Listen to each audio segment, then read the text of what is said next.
You can get it without a prescription in most states, and it's really easy to use. If you or someone you know is at risk for opioid overdose, naloxone could save their life. Keep it on you and at home. For more information about naloxone, visit cdc.gov/stop-overdose.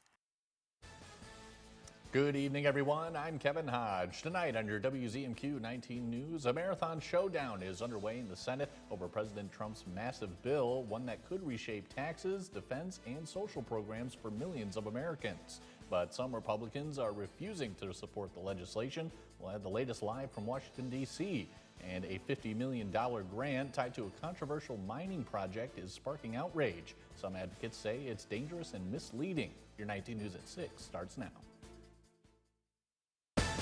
Live from the UP, this is WZMQ 19 News at 6.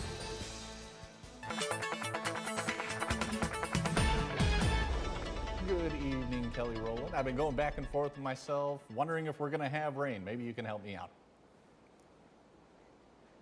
Yeah, Kevin, we have seen a few showers and storms firing on up this past few hours here. And as we look at our 19 News sky cam of Escanaba, there was just rain on there a few seconds ago. If we look at our radar, we can see that's where a lot of the rain has been contained to and up towards Houghton County. And we do have temperatures comfortable tonight into the 60s with mostly clear skies. And for tomorrow, we can expect lots of sunshine and temperatures in the mid 60s. I'll have your full details on the week ahead and 4th of July in a few minutes. All right, Kelly, thank you very much. New details tonight about a deadly canoeing accident that occurred in Copper Harbor over the weekend. 3 people went into the water and their canoe capsized. One of them was able to swim to shore and called 911 just before 4 a.m. on Saturday.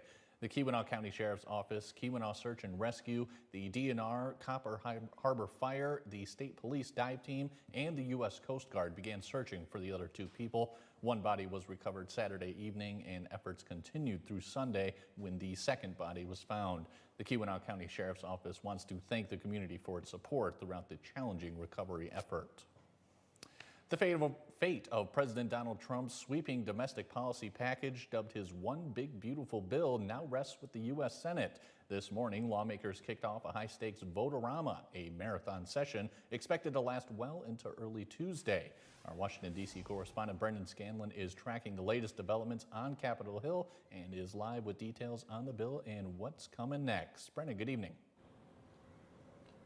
Hey there, Kevin. Good evening to you. Well, President Trump is continuing to push for final passage of his massive 940-page legislative package by this Friday, by July 4th. That's the deadline. President Trump has expressed to House leaders and Senate leaders that he wants to get this bill passed by. Now, the bill, which narrowly cleared the House about a month ago, has undergone some pretty significant changes in the Senate over the course of the last couple of weeks, and those changes are going to need final approval again in the House before this bill can head over to President Trump for a signature. The multi-trillion-dollar bill seeks to lower federal taxes by extending Trump's 2017 tax cuts. It adds new measures like no tax on tips, no tax on overtime, and tax relief for seniors. The bill also includes higher spending for defense and border security, but comes with pretty sharp cuts to Medicaid and SNAP, which is the nation's largest anti-hunger program.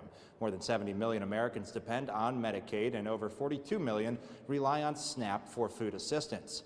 The narrowly passed House version is expected to save an estimated $625 billion by removing an estimated 7.6 million people from Medicaid over the next 10 years. The Senate's version maintains many of those tough new work requirements for the program, like requiring able-bodied adults to work 80 hours a month until age 65. However, there are exemptions for parents and guardians with children under the age of 14 and those with disabilities. Additionally, critics warn that shifting tens of millions in federal SNAP funding to the states could strain state budgets and leave vulnerable families without help.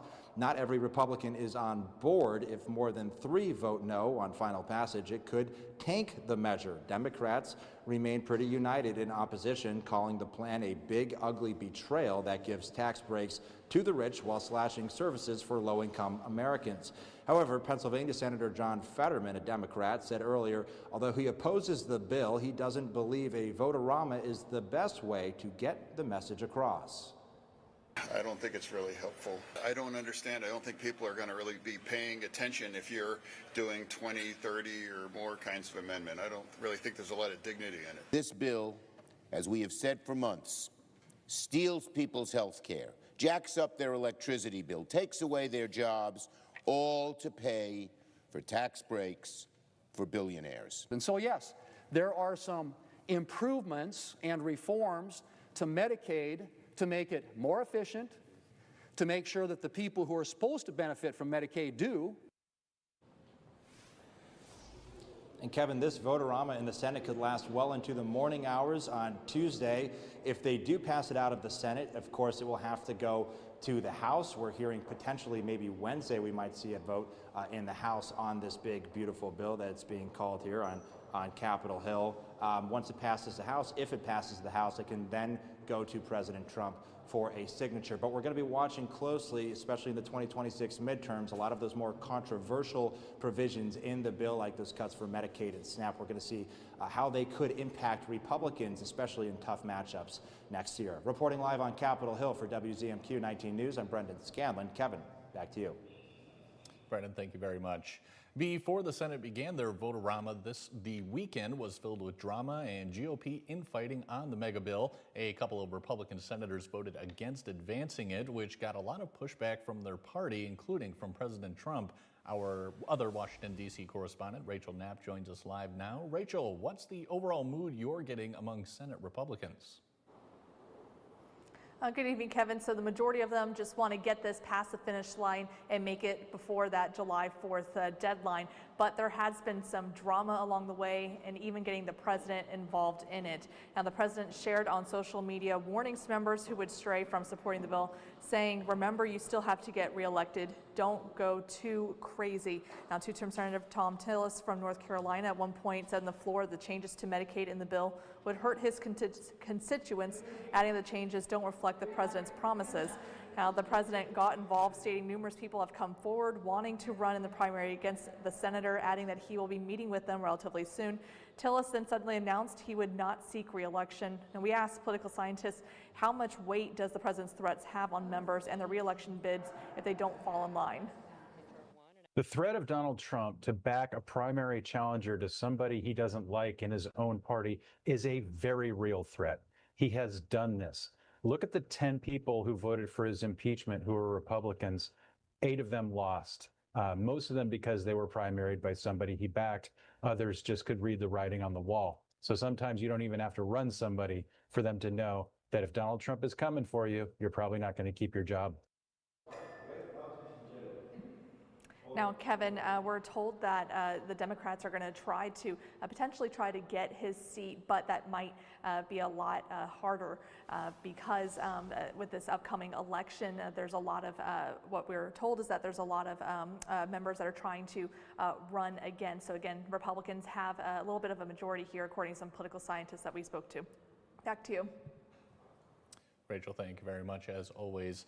Advocates are looking to halt a repackaged $50 million grant tied to the Copperwood mine in Wakefield Township. The funding, originally framed as infrastructure support, would develop the area to support the Copperwood mine. A Marquette advocacy group is talking with lawmakers about the risks, calling the project dangerous and misleading. More than 80 Michigan organizations and 450,000 petitioners oppose the grant, citing environmental risks and economic uncertainty. Now, regardless of whether or not it's going through Highland Copper or through Wakefield Township, this is still, we still consider this to be a corporate handout that is going to enrich and make easier the project of a Canadian company. We'll have more about that funding and CSCLS's work in Lansing tonight at 11:10 Central. Your first warning weather forecast with Kelly Rowland is after the break. She'll let us know how our 4th of July weekend is shaping up. And later, Jim Koski's here for Life in the 906. He'll tell us what we should keep in mind as we prepare to celebrate our independence. We'll be right back. John's Auto is quickly becoming everybody's favorite place to get their car fixed. John's Auto is quickly becoming everybody's favorite place to fix their car. Was that right? For a better service experience, come to John's Auto Market. Why do I keep forgetting that word? Experience. Okay, go. service experience, come to John's Auto Marquette. And don't forget, WZMQ 19 seeks a talented and dynamic multimedia account executive who thrives in a fast-paced working environment. Passionate, motivated, goal-oriented individuals should apply. Responsibilities include identifying the needs of local businesses, developing strong relationships, selling advertising on our TV, digital, and CTV platforms. Email your resume and cover letter to advertising@WZMQ19.com today.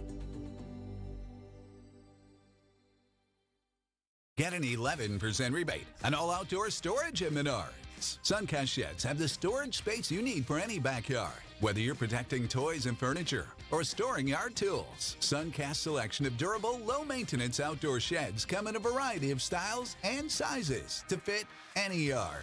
Get this Everett 6x3 storage shed on sale now for $399.99 after 11% rebate.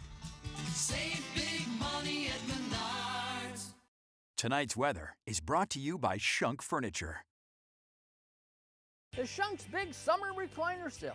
You know, we have the largest selection of recliners in Michigan and Wisconsin. There's literally hundreds of recliners to choose from and at the lowest price, and they start at just $279. There's big recliners for the big men, up to 500 pounds, and there's little recliners for the ladies and everything in between. There's power and power lift recliners in all different sizes, and leather recliners big and small and everything in between. Shop Shunk Furniture of Marquette today.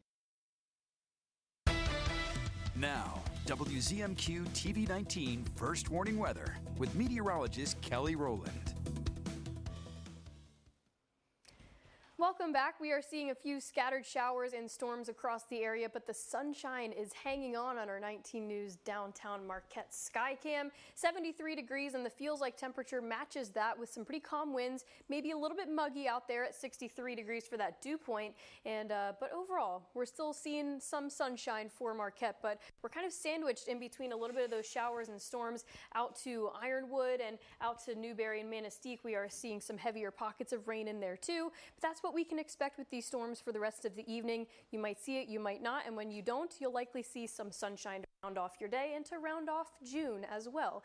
And if you're wanting to fish tomorrow, may not be the best conditions. We are having a 1 out of 4 star day tomorrow on your Blades Bait and Tackle fishing outlook, but nonetheless, if you just want to go out and enjoy the sunshine, your best times are between 5 and 7 a.m. and then again at 6:30 and 8:30 p.m. Not seeing much rain tomorrow with some fairly calm winds too, so it is going to be a great day to boat and fish for tomorrow. These storms will move on out of here, but this is what we are looking at right now, a wider view. But if we zoom it on in and pause things here, the reds, of course, that's the heavier rain, but they're very scattered, and we can still see breaks in that. But ahead of that, when we have sunshine, that is going to fuel those storms too. So as they advance, we do have a few special weather statements in effect. What does this mean? It means this is just shy of that severe thunderstorm warning criteria. There's very specific criteria for it: 58-mile-per-hour winds, an inch diameter of hail, or a tornado. So we're not seeing that, but we are still seeing some rain and maybe some small hail returns too. But these are very brief storms, limited intensity, shouldn't give you much issues throughout the rest of the nighttime. And on our first warning weather futurecast, we're going to see lots of sunshine on here, really just dealing with that on and off cloud cover to take you through your Tuesday, maybe a few storms for Wednesday. But if we put on the future rain outlook for you, lots of zeros on here, so probably just a trace of rain, very light drizzles, if anything, maybe getting up to 1/10 of an inch for some of us. That's from now and for a few days. So we look ahead to Friday. You're planning your 4th of July plans, your fireworks, get the grill going for the burgers and hot dogs. We're looking good, especially for the morning time on 4th of July. Now we get to the evening and the nighttime. We might have a few showers and storms, very isolated, kind of like what we're having right now. High temperature record 97 degrees. In 1881. We won't get there, but we will have the sunshine. And if we look beyond that, Saturday and Sunday, it is going to kind of be a copy and paste kind of weekend. We'll have sunshine, but we might have a few of those showers and storms that fire on up, especially when we do have the sunshine ahead of it. But overall, we are looking at mostly dry conditions for 4th of July, so start planning those outside plans. Should have plenty of sunshine, and we are seeing lots of sunshine on our 7-day. Little bit of a roller coaster of temperature. Overall, we are going to be seasonal and above average for most of the time. We get to the weekend, we'll be into the lower 80s and then back down to 70 degrees for Sunday. All right, Kelly, thank you very much. Coming up next on Insights, we're getting an update from the Iron Ore Heritage Recreation Authority as they move forward with their summer projects. That conversation's in 2 minutes. That was really cute, Brett. You're a lying piece of crap. Can't even own it. I cannot. Then don't. Disgusting. Disgusting. I can't believe on my daughter's birthday that you would drag my name through the mud like this. Trash. You're trash. See what everyone will be whispering about this summer when Big Brother returns July 10th on CBS and streaming on Paramount+. If you're living with diabetes, this is the sound that could change your life. Great news for people living with diabetes. Now you can wear a continuous glucose monitor and eliminate routine finger sticks. The days of repeated, painful finger sticks are over. Just call 800-251-1397. If you use insulin daily to manage your condition, a continuous glucose monitor could help you control your diabetes and reduce or eliminate those painful finger sticks. If you have Medicare or private insurance, US Med can deliver a CGM system right to your door. And if you qualify, there may be little or no cost to you.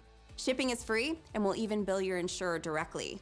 Call now to get your continuous glucose monitoring system so you can take control of your diabetes and get back to enjoying life. Just call 800-251-1397.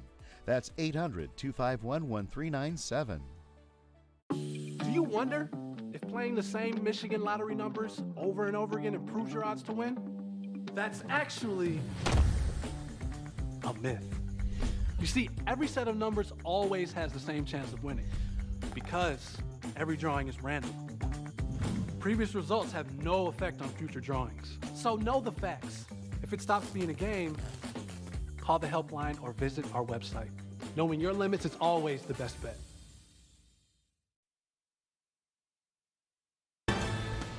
You're watching WZMQ 19 News, live and local with Kevin Hodge.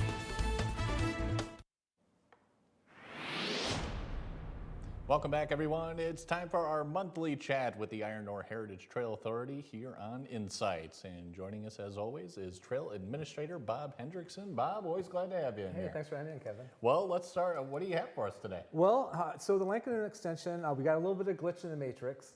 And I knew Jim would appreciate that. So we have a dual right-of-way within the same corridor. So the railroad grade that's being utilized for the ORV trail it's in the Federal Rail Bank. It's deeded to the state of Michigan DNR for recreational use. Alongside of that is County Road BAA and certain portions of it. And we knew that existed, but we didn't figure that would be the impact on the trail because it hasn't been used for over 30 years.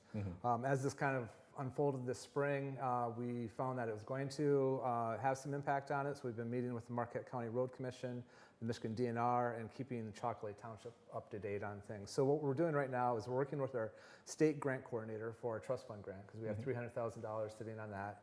And then we also have a $100,000 grant from the Michigan Trail Fund. So we're figuring out how we can utilize it and how best ways that we can go through this corridor and make everybody happy. Gotcha. All right, and I know we got something else coming up at the end of the month in Negaunee as well. Yeah, so we've been working on this motorized bypass east of Negaunee for a number of years now.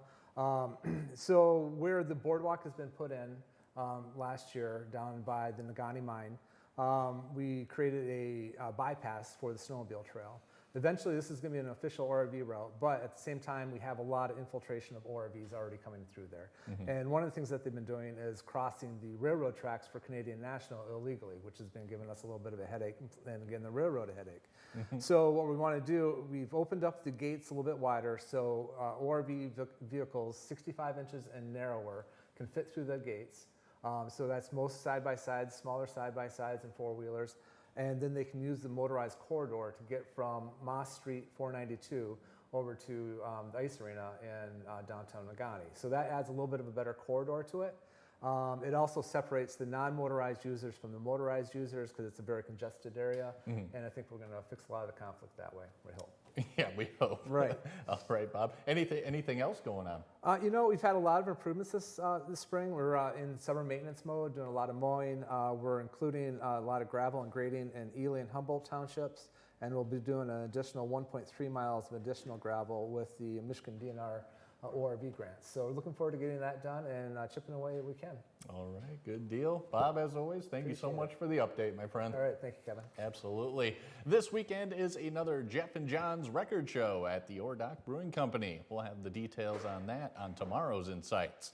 But Jim Koski's next with Your Life in the 906, and we'll check out Family Day at the Gladstone Farmers Market. We'll be right back.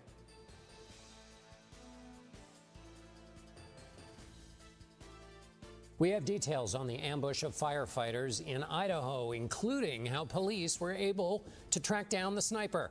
And we are inside Iran, asking one of the country's top officials about the regime's nuclear ambitions. Did the U.S. strike on Iran end their program for good? That's tonight on the CBS Evening News. Just want to have some fun. Beyond the Gates. It's a CBS super soapy summer. There's this fascinating little thing called sex. You are playing with fire. I swear to God, if you try me, you're gonna rot in hell for this, Dana. Enjoy the burn. Beyond the Gates. New CBS weekdays. Optimize your home with Maytag and Whirlpool appliances from Kirkish Furniture in Houghton. Maytag and Whirlpool offer best-in-class warranties on durable, state-of-the-art appliances, perfect for your laundry room or kitchen. Available in stock or online, plus free delivery and 0% financing. Some places talk about being local, but we actually are local. Our family started Superior Collision 18 years ago, and we're still the ones who own and operate it today. No big company name, no outside investors. We are all Marquette, and we're going to stay that way. We are part of this community, and we are proud of the work we do. You can choose to go to a corporate body shop, or you can stay local and go to Superior Collision, Marquette's local hometown body shop. Closed captioning sponsored by Range Bank of Upper Michigan. This is extreme crime. To catch him, they'll use every trick in the book. We were operating against ghosts, and ghosts are tough to find. Top investigators and police use the latest forensic science to uncover the truth and solve real cases. The devil is always in the details. Forensic Factor. Home for CBS is WZMQ 19.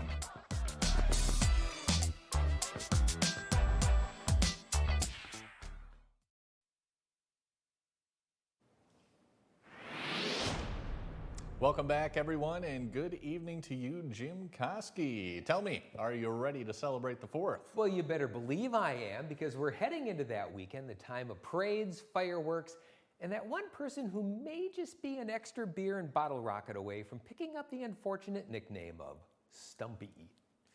Fireworks are the biggest part of the upcoming weekend, especially here in Marquette, where Lower Harbor Park will be packed with people Thursday night watching the explosions over the Ordock.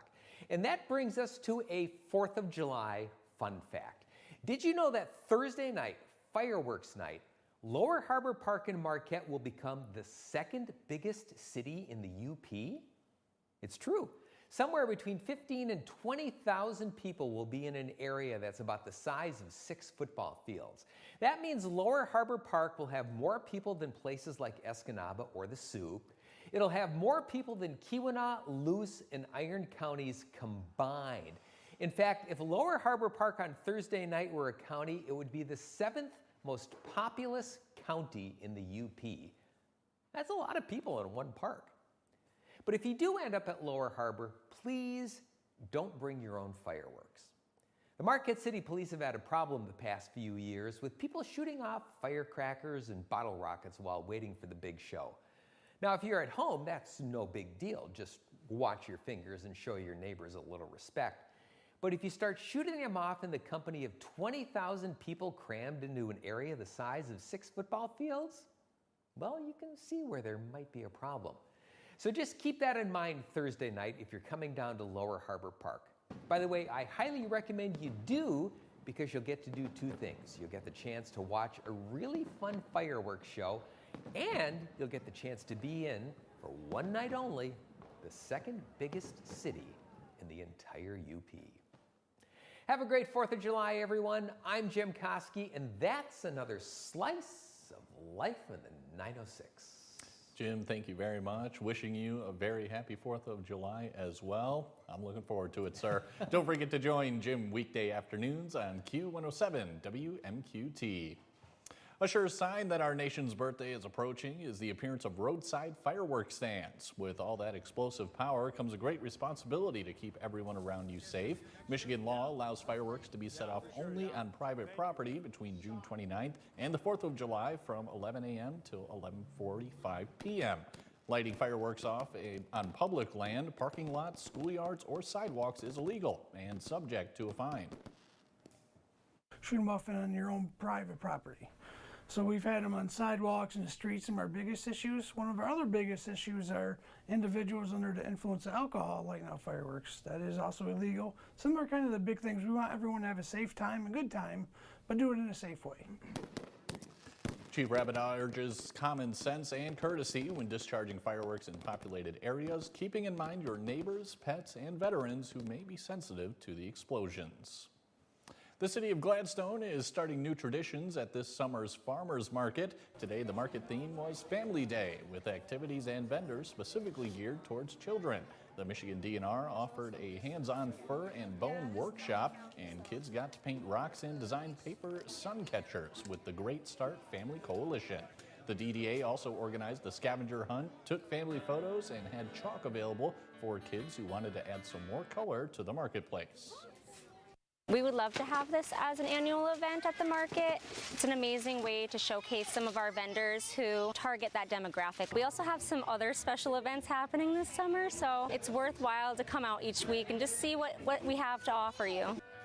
Organizers say patrons can expect to see different vendors each week at the farmers market. Don't go away. Kelly Rowland has our final look at weather when we come back. Why AAA? Because you're stuck in a rut. Literally. Because you're out of gas. And in a pickle. Because stuff happens. And AAA is the most trusted roadside assistance. Join today at AAA.com. WZMQ 19 seeks a talented and dynamic multimedia account executive who thrives in a fast-paced working environment. Passionate, motivated, goal-oriented individuals should apply. Responsibilities include identifying the needs of local businesses, developing strong relationships, selling advertising on our TV, digital, and CTV platforms. Email your resume and cover letter to advertising@WZMQ19.com today. Tonight on the CBS Evening News, 2 national food programs suddenly cut, I know those families are desperate for the food that they were getting. hurting families and farmers. Who are you leaving out there without food? Tonight on the CBS Evening News. The Shortlist, a countdown show that's all sports. See the greatest names and the greatest games in all sports. Top 10 miracle finishes, top 10 comebacks, the 10 greatest women in sports. Want to see who's number one? Watch all the way to the end of the show. Sports fans love it, and you will too. That's The Shortlist, counting down the top 10 of everything in sports. Only from SSN, the Cindy Sports Network. She's inquisitive What led to this young lady finding you in this compromising situation? and firm. The only thing that matters in this particular courtroom, sir, is how I see it. Watch Equal Justice with Judge Ebony K. Williams. Weekdays on WZMQ CBS. Why AAA? Because you're stuck in a rut. Literally. Because you're out of gas. And in a pickle. Because stuff happens.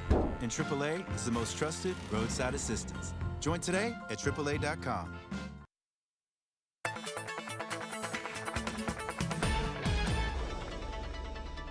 Welcome back. A final check of your forecast. We do have some wet roadways on our sky cams, especially for Escanaba. But you can see here that a lot of that has passed for that area, but we still have a few showers and possibly severe thunderstorms for the rest of the night. But once we clear that, we're looking at sunshine and temperatures in the 80s for tomorrow. And we'll see a few more 80s here on our 7-day and lots of sunshine too as we head into 4th of July.